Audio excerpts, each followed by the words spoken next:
Hello, and welcome to today's session on repeated measures designs. Today we have lots of topics to cover.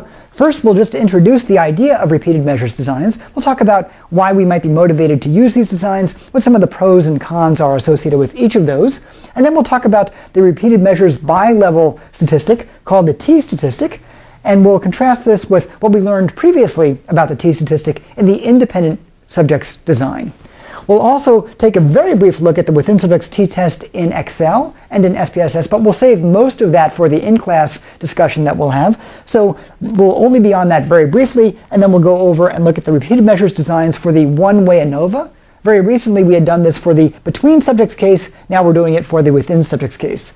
Finally, we'll take a look at the basic ratios that we're going to need in order to manually compute the within subject ANOVA. So lots to do today. Before we get started, as always, please make sure that you have the PowerPoint lecture notes printed and in front of you so that you can take notes along the way. And always, please feel free to stop the video at any time and rewind so that you can maximize your learning.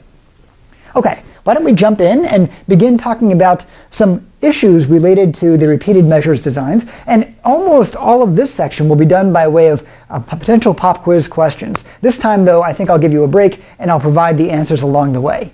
So here we are, first starting out with some stage setting. We'll remind ourselves about some important synonyms that you're going to see throughout the rest of the semester. We're going to use certain terms synonymously, and these are between subjects design and independent groups design. We'll be using those terms synonymously. Likewise, we'll be using within subjects design and repeated measures design synonymously. So let's start with a couple of pop quiz questions. First, in your own words, contrast a repeated measures design with an independent groups design. And then secondly, what is the primary advantage of a repeated measures design? We'll let you stop the video and answer those questions.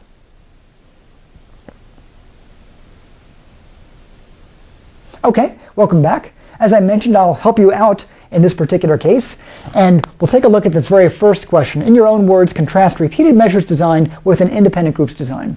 Sometimes it's easiest to see this distinction from the perspective of a given participant in your study. In the repeated measures design, your individual participant, each individual participant, will experience all levels of the independent variable. By contrast, in the independent groups design, any given individual or participant in your study will experience only one level of the independent variable, and that's the distinguishing feature. Okay, let's go on to the second potential pop quiz question, and that is, what is the primary advantage of a repeated measures design? The answer here is that the repeated measures design will allow us to remove consistent individual differences from our analysis. And that's advantageous because it gives us a better look at the variable of interest, our independent variable. If we can remove consistent individual differences, we actually have a more sensitive study, and that's always a good thing. There are other advantages associated with the repeated measures designs. For example, it might be the case that, generally speaking, you can recruit fewer people, so it's a little bit more efficient. It might also be the case that as a psychologist, you're interested in change over time within a given individual, and that would mandate that you use a repeated measures design. But generally, the primary interest is in removing consistent individual differences, and we can do that in a repeated measures design. We would not be able to do that in an independent groups design, and we'll say more on that along the way. Okay, let's take a look at the next couple of potential pop quiz questions. First, psychologists use the phrase practice effects in a very particular way. Notably, practice effects could lead to improvements or impairments in behavior. Explain why this is. Why don't we have you pause the video, and we'll see what your answer to that might be.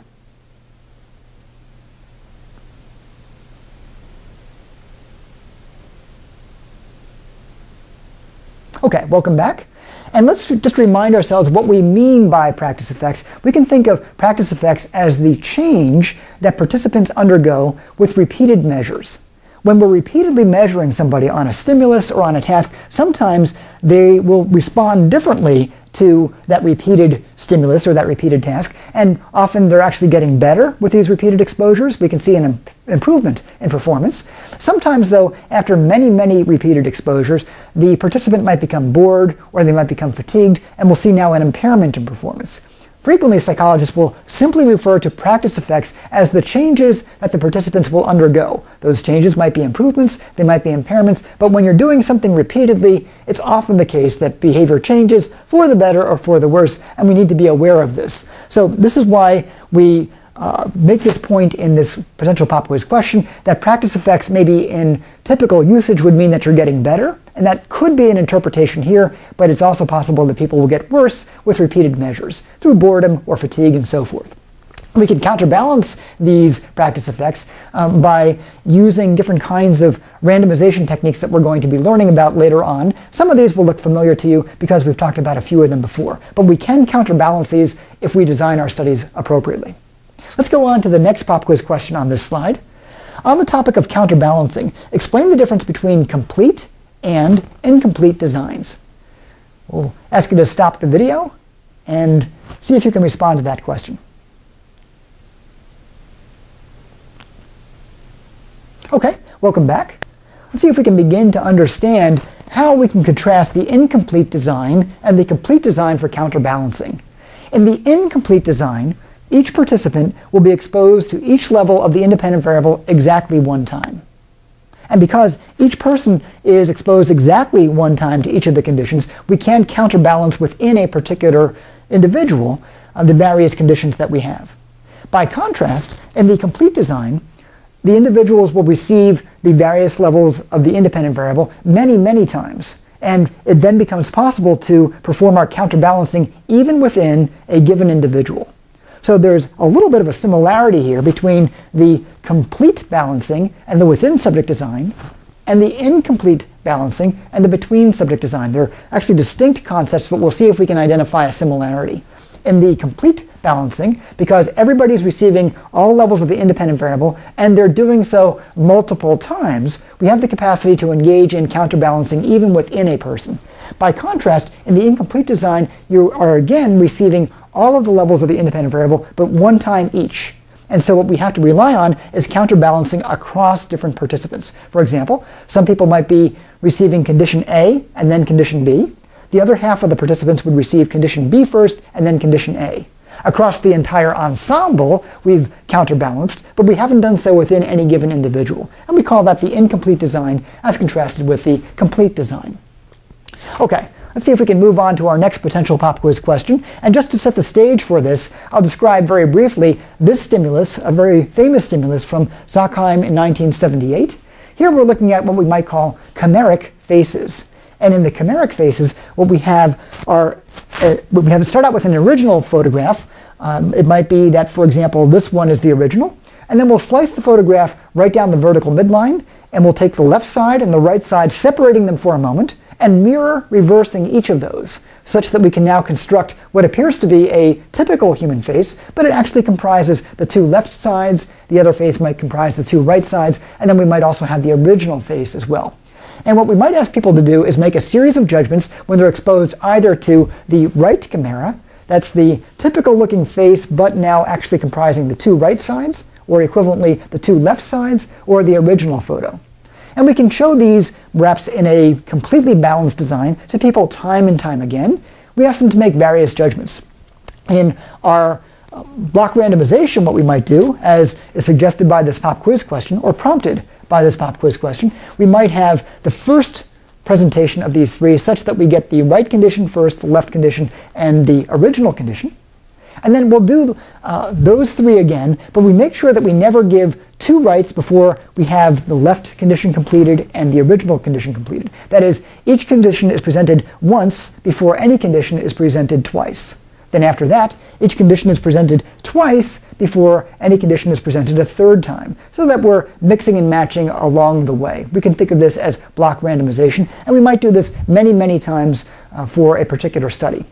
Now again, we could present this just one time to each participant, and 1, 2, and 3 shown here. These trials might all go to one participant, and then we can have a separate participant getting these trials, and we could be counterbalancing now across participants. That would be an incomplete design, or we could, in fact, have many, many trials for a given participant, and we could have a completely balanced design in that case. Okay, so hopefully that gives you some idea about how block randomization might apply to these repeated measures. We could do it either in a complete manner or an incomplete manner. Okay, let's go on a little further and ask some questions about this. What is an ABBA design? We'll give you a moment to stop the video and respond to that question.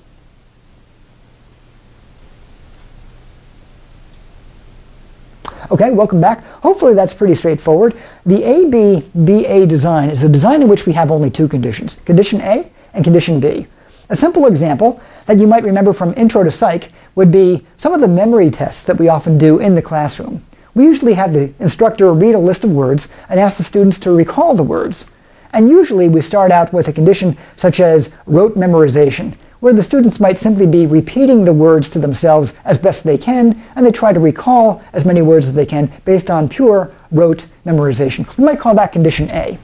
Then after they've been exposed to that, it might be that the professor gives them some kind of memory trick, a mnemonic device. We might think of something like the method of loci. In the method of loci, what happens is you're asked to mentally imagine that you're back in your home of origin, and you're walking around various rooms, and you're asked to place the various items on our list into different rooms in your home. And then when you want to go and recall those words, you are taking a mental journey across your house, picking up the different locations and the different items there. This tends typically to facilitate memory quite a bit. So we have now two different types of memorization possibilities. You can use rote, or you can use the method of loci. We'll call rote condition A. We might encourage people to use the method of loci during condition B. And then we can counterbalance here by doing B and then A. So now we have AB and BA occurring. We've now counterbalanced, and we can do this even within subjects. This would be a complete design. Okay, so that's the idea of what the ABBA design is. Our next potential pop quiz question is, in your own words, when might an ABBA design be more advantageous than the more typical block randomization? We'll let you respond to that.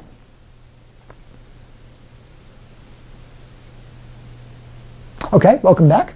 So the idea is that sometimes for practical reasons, we have to get our participants in and out in a relatively short period of time. And when we're under certain kinds of time constraints, particularly rigorous time constraints, we might want to make sure that we grab the bull by the horns and engage in ABBA counterbalancing to ensure that for each participant we have this completely counterbalanced. In other cases, if we use block randomization, we could eventually count on the law of large numbers to ensure that if we did this many, many times, sometimes we'd have AB, other times we'd have BA. But you can imagine that given how block randomization works and its reliance on the independence of random numbers, it might be the case that we get a particular string of AB, AB, AB, AB. Again, not problematic if you have many hundreds of trials to work with. On the other hand, if you have only a few trials to work with and you have to get people in and out, you probably can't take a chance that you might have a purely random string generate AB, AB, AB as an example. So to get around that problem, we might prefer to use the ABBA design when we have only a limited number of chances to administer these conditions. Okay, let's see if we can go on to answer this pop quiz question. In your own words, explain the problem of anticipation effects within the context of an ABBA design. We'll give you a moment to respond to that.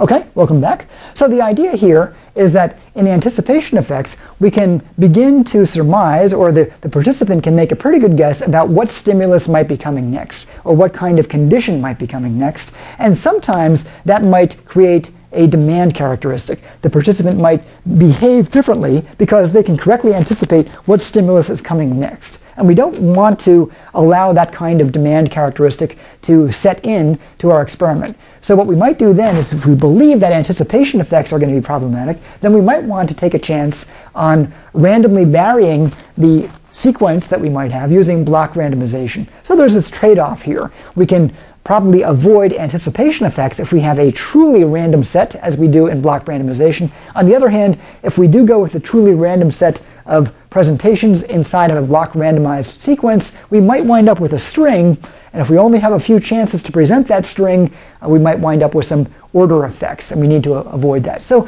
always good judgment is required of the experimenter to figure out which of these two would be more reasonable in the context of their own study. Okay, why don't we move on to our next potential pop quiz question. Identify the two ways in which a Latin square balances practice effects. And here we have an example of a Latin square. And we'll let you stop the video and respond to that.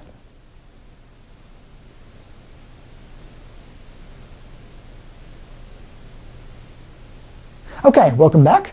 So there are two issues going on here. The Latin square is a way of engaging in randomization, randomizing our different conditions. And two features are very salient about this. First, let's take the case where we have 4 different conditions. They are condition A, B, C, and D. Okay, so those are our 4 different conditions. What's really nice about the Latin square is that the Latin square, first and foremost, ensures that each condition appears in each ordinal position. I'll say that again. Each condition appears in each ordinal position. So what do we mean by that? Well, we have these 4 conditions, A, B, C, and D. You can see here that A is occurring first one time, and B is occurring first one time, C is occurring first one time, and D is occurring first one time. And then we can also see that A occurs in position 1, position 2, position 3, and position 4 as we count 1, 2, 3, 4 across this square. And that would be true for B, C, and D as well. Each condition appears in each ordinal position. That's a really nice feature about the Latin square. There's a second feature that is quite a bit more subtle, but it's really quite powerful. And that is that each condition precedes and follows each other condition exactly one time. So if you look at this very carefully, you'll see that at some point, A will be preceding B, and that will happen exactly one time, but there's going to be some other point where B is preceding A. And this will be true for any particular pair of conditions A, B, C, and D that you might choose. Each condition precedes each other condition and follows each other condition exactly one time. So not only are they all in the ordinal positions evenly, but they're preceding and following each other equally. And that's a really nice feature as well. Okay, let's go on to our next potential pop quiz question. And here it is. Explain the problem of differential transfer. Also, what is the best solution to this problem? We'll have you stop the video and make your best guess at this one.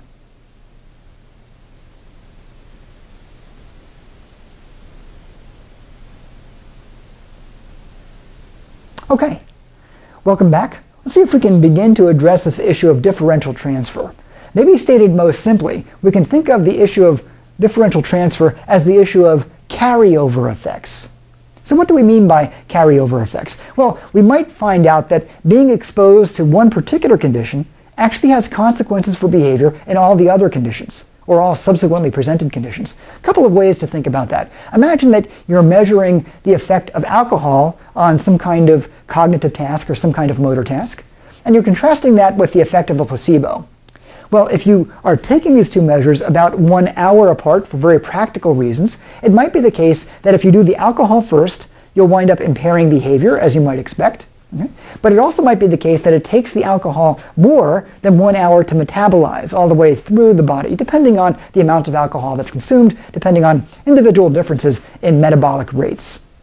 So if we do alcohol first and we do placebo second, it might be that there's some differential transfer. That is to say, there's some carryover. We think that we're in the placebo condition, but actually we're still at least mildly under the effect of alcohol. By contrast, if we had done the placebo first and the alcohol second, then we wouldn't have the kind of carryover. So depending on which sequence we use, we're going to wind up with carryover or not. This is differential transfer. Sometimes the effects of one condition are transferring to the other, sometimes they're not. And so this becomes a difficult issue for us to work with. How do we get around this? Typically, the best scenario here is just to consider not using a repeated measures design and in fact going with an independent samples design. Generally speaking, we usually prefer a repeated measures design because we can remove consistent individual differences. That's our major motivation for using repeated measures designs. But every once in a while, there might be some idiosyncrasy in the variables that we're interested in studying, and actually it would be more advantageous to get away from differential transfer and carryover effects by opting out of a within-subject design and into a between-subject design. Okay, so I hope that those responses have been clear. I hope they've been interesting to you, and we'll invite you now to take a moment, stop the video, and make a note of what was clear and what was not so clear. Okay, welcome back. We'll now start talking about the repeated measures designs, and specifically a bi-level design. All we mean here is that we have 2 levels of the independent variable, and we'll look at how we might use a t-test in this case.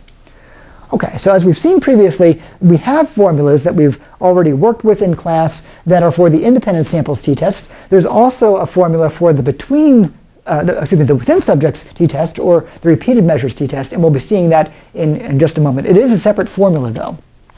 This statistic is called the repeated measures t-test, or equivalently the within subject t-test, and here it is. On some level, it might look a little bit simpler than what we had earlier.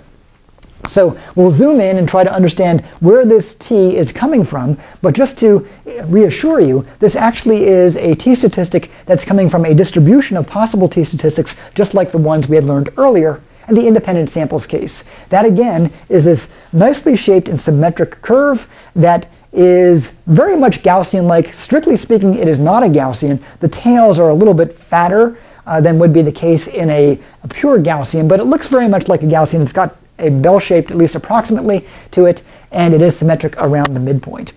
Just for clarity, the center of the t distribution would be at 0, and we typically are expecting, per the null hypothesis, that we have a 0 difference between the two conditions that we might be comparing. And then we would imagine that those scores would be just barely left or right of 0 on any given experiment if there were no effect of the independent variable. These extreme scores way out here in the tails are going to be less likely to occur by chance. This is true whether we're doing an independent subjects t-test or within subjects t-test. So let's see if we can zoom in and understand this numerator and this denominator. Let's take the numerator first.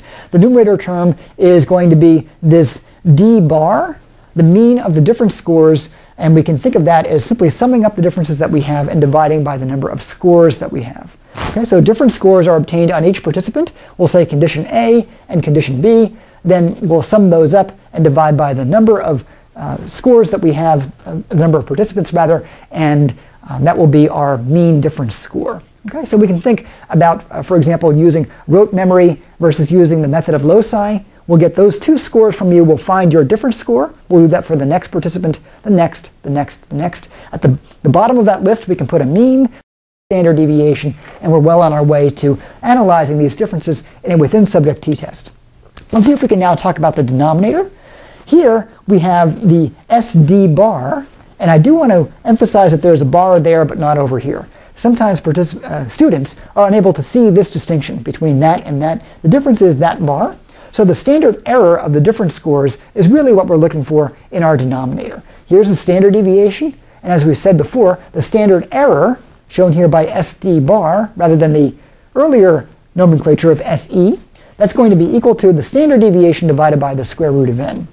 Okay? Where n would be the number of different scores that we have, the number of pairs of scores.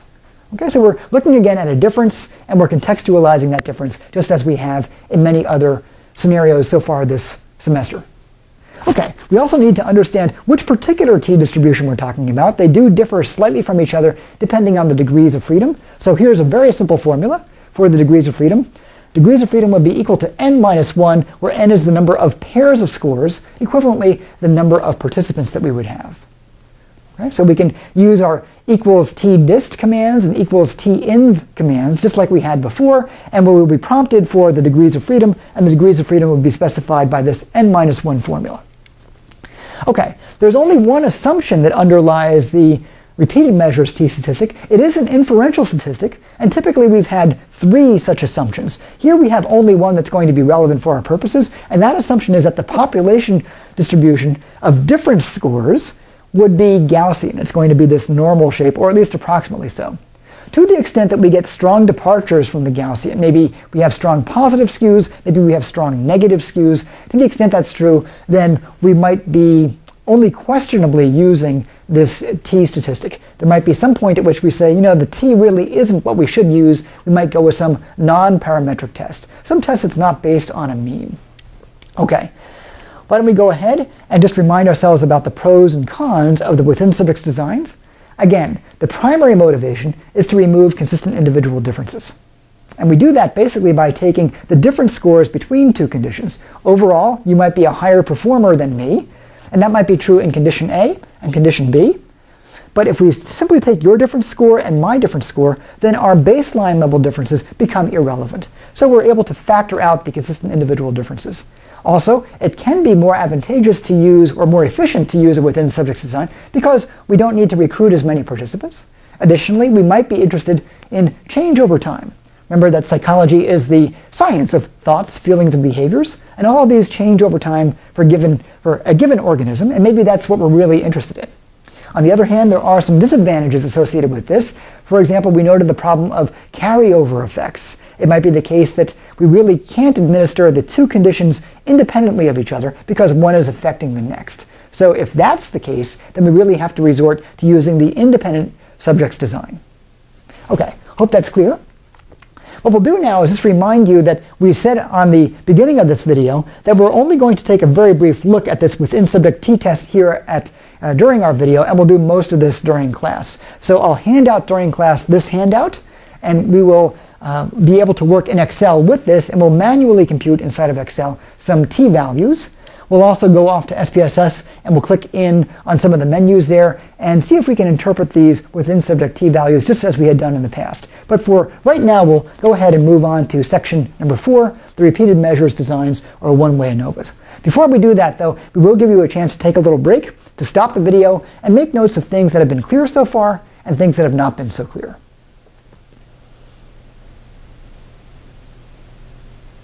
Okay, welcome back. We'll go ahead and we'll talk about the repeated measures design for the one-way ANOVA. And I'll just make the note, as I've made previously, that when we're talking about a one-way ANOVA, we're talking about an ANOVA, an analysis of variance, that's based on one independent variable. That one independent variable has to have at least 2 levels, or else it isn't a variable, but it could have many, many more than 2. It can be hundreds or thousands of levels. As long as we have only one independent variable, though, we're doing a one-way ANOVA. Previously, we've done this for the independent subjects case. Now we're doing it for the repeated measures or within subject case. Okay, so the between subject and within subject ANOVAs are similar to each other. However, now the numerator will correspond to the variance between conditions. Remember that each participant is receiving all the conditions, not between groups of participants, as we had done in the independent groups designs. Similarly, the denominator will correspond to the variance within conditions, not within groups. It used to be the case that one condition was one group, another condition was another group. Now we only have one group, and that group is experiencing many, many different kinds of conditions. And we can ask, how much variability do we have within conditions versus between conditions? So hopefully that terminology is familiar to you. We talked earlier about how the F ratio is a matter of comparing between subject variability, or the between condition variability now, versus the within condition or within group variability. And so now we're still doing between over within, but now we're talking about conditions rather than about groups.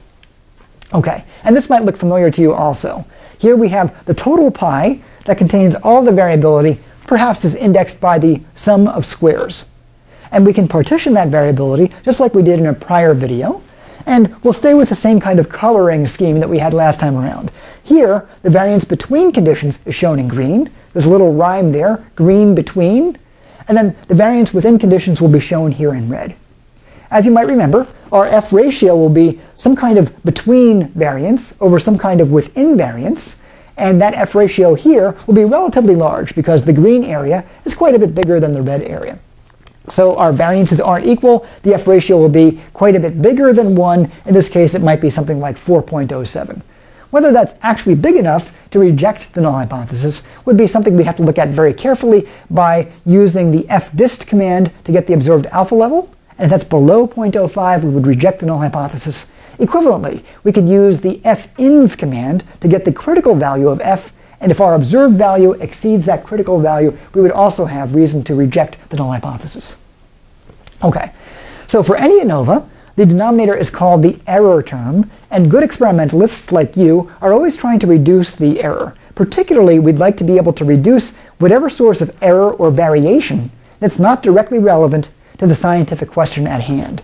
So the advantage in using the within subject design would be that we can legitimately reduce the error term by removing consistent individual differences. We have ways of quantifying that and pulling that information out and getting it out of our analysis because it isn't relevant. It's almost as if it's creating some noise that's interfering with our ability to detect the signal that might be the difference between the conditions.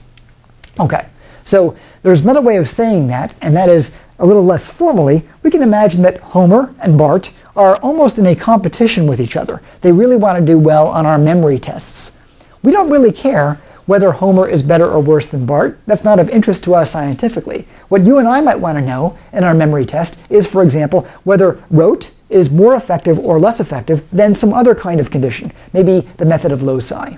We are completely disinterested in the consistent individual differences. Maybe Homer's better, maybe Homer's worse. That might be something of interest to them. That's not a scientifically relevant question. So what we're going to try to do is see if we can somehow factor out those consistent individual differences and remove that from the denominator of our F statistic. This gives us greater statistical power, and hopefully you remember what that means. I can give you the answer here. What that means is we have a greater chance of detecting an effect of our independent variable if in fact there is an effect of our independent variable. Okay, so back over here then, back to our pi of variability. Again, you can think of the total pi as representing the total amount of sums of squares, and we can partition that. Some of the sums of squares would be originating from between condition variability, others from within condition variability. We can think of the heights of our means on the graphs that we would draw. Maybe we have very different means, sometimes we have identical means. Maybe we have really big error bars, sometimes we have smaller error bars. The error bar width is going to be represented by this red area, and the difference between the various means will be shown here in the green area. What we can do with a within subject design is we can factor out consistent individual differences, and we can make this red area a little bit smaller. And that's important because we're actually making the denominator of this expression smaller. And when we do that, we increase the F ratio. As you might recall, that F ratio is positively skewed. We're hoping to find some value of F that's relatively far on the right-hand side, relatively extreme, unlikely to occur by chance. And we're more likely then to be able to reject the null hypothesis if in fact we need to be rejecting the null hypothesis because it's not true. So we get a more sensitive test by pulling out the consistent individual differences. Maybe Bart really is consistently better than Homer, but we don't care about that. We want to know what our independent variable is doing. Okay, so as the F value is growing, it's easier to beat the number to beat. It's easier to exceed that critical value of F that would come out of the finv command inside of Excel, and we're more likely to be able to reject the null hypothesis, giving us greater power in our test. Okay, we'll let you pause the video one more time and make a note to yourself of what has been clear so far and what has been less clear. Okay, welcome back. We'll now begin our very final section of this video. This is section number 5. We'll be talking about the within subject ANOVAs, and specifically we'll introduce a new basic ratio. So we'll start out with some really good news, even better news than a pop quiz, and that is that the basic ratios for between subjects cases that we've learned before, those were y, a, and t, we can use those again. We'll be able to recycle those into the present analysis for our within subject design, but we'll need to add something as well.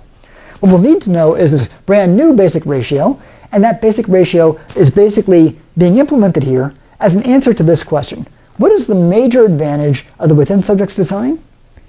We've said it a couple of times. Hopefully by now you fully appreciate that we can remove consistent individual differences, and we'll get a basic ratio that will help us with that. The new basic ratio will help us quantify the consistent individual differences. Again, maybe Bart is consistently better than Homer. We can quantify that and pull it out of our denominator. We're going to do that by using this new basic ratio. Recall that these are always in brackets and they're capital letters, somewhat arbitrarily assigned. Fortunately here, the difference among the subjects, the consistent individual differences among the subjects, is given by the letter S, the basic ratio S. So we can remove S from the denominator of the F ratio, and that will give us more statistical power. That's a good thing. Okay, so here it is. Okay, and what we can say here is that we're going to sum up the totals for each individual subject after those have been squared, and we'll divide that by the number of conditions that we might have. We can think back to a simple case that we've invoked before. Maybe we've been hired by Spalding as sports psychologists, and we're trying to understand something about the hitability of different baseballs that might be colored white, as they typically are, or red, or green, or blue, so we might have these 4 conditions. And we're throwing baseballs of different colors randomly to our various participants. It might turn out that some of the participants are really good hitters, some of them are less good hitters, like me. That being the case, though, we can use the basic ratio S to factor out the consistent individual differences. The fact that you are a better hitter than I am, regardless of what the color of the baseball might be. There might be an effect for baseball color, but we need to separate that and partition that variability away from the fact that you and I are consistently different on our batting abilities. Okay, so what we're going to do here for our S ratio is sum the squared row totals divided by the number, or take the sum of the square row totals divided by the number of conditions A. We're having 4 conditions in this particular case. We'll square them first, then sum them. Remember, please, that each row corresponds to a different subject. Let's see if we can get an appreciation for that inside of a sample Excel spreadsheet. Here we have the 4 different conditions. This might be something like the white baseballs, the red, green, and blue baseballs, and every row is a different subject we have here. And here is subject 1, 2, 3, 4, 5. We have 5 participants. Each are completing 4 different conditions, hopefully block randomized appropriately, maybe using a Latin square.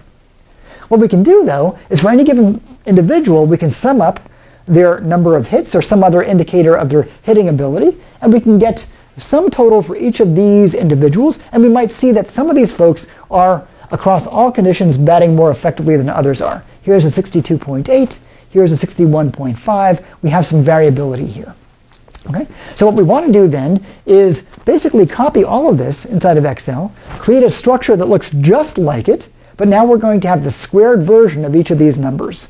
Here we have the individual scores and the corresponding total for the first color, second color, third and fourth colors. We might think of this as white, red, green, and blue baseballs. Okay? Now we're going to get a squared version of that. So inside of our Excel individual cell, we might say that this is equal to that number squared, and we can copy that genotype down, pull that genotype over, and now we have a squared version of all of that. We'll take the sum of these, okay, these are the squared row sums, and we'll divide that by the number of conditions. In this hypothetical, we have 4 conditions, the white, red, green, and blue baseballs. We'll divide that by 4, and that will give us the basic ratio S. As we've said before, why do we use basic ratios? We use them to help us compute the sum of squares. And we need the sum of squares when we're computing the F statistic, as you can see in the following slide. Let's just remember that we can now slide in this S basic ratio just in the same way that we could have done earlier with our Y, A, and T basic ratios, and you'll see that here. As always, we have some kind of source of variability, and we have these sums of squares, the degrees of freedom. We do sums of squares divided by degrees of freedom to get to the mean square. And usually the F ratio is going to be some kind of mean square between over some measure of error. But now the new wrinkle is we can subtract out of the analysis the consistent individual differences as quantified by the S basic ratio that we computed just a moment ago in the earlier slide. Okay, so let's take a look at what goes on here. Some of this will be very familiar to you. You might remember that we had done earlier A minus T, and then we'll take the degrees of freedom, A minus 1. We'll divide this by that, and we'll get a mean square for our between conditions row. Okay? We'll drop down. I'll deliberately skip over a row. We have to figure out what's going on now in our error term. And here we have a slightly more complicated ensemble of basic ratios, but it shouldn't be too bad because all we're doing is subtracting and adding these according to this formula. You might notice that we've pulled out the basic ratio S because we're trying to pull out of the denominator the consistent individual differences, and those are actually quantified here. On the subject line, we can see that the source of variability is source S, and we have S minus T, and we'll take the degrees of freedom as the number of participants minus 1. We'll take that ratio to get our mean square. We actually could turn this into a variable of interest if we wanted to, and we could compute our own F ratio for the subject effect. It might be the case that you actually have a statistically significant effect of the subject. Usually, though, that's not of scientific interest. Typically, we're interested in comparing the mean square for the between conditions over some kind of error term after having modified the error term by removing the consistent individual differences.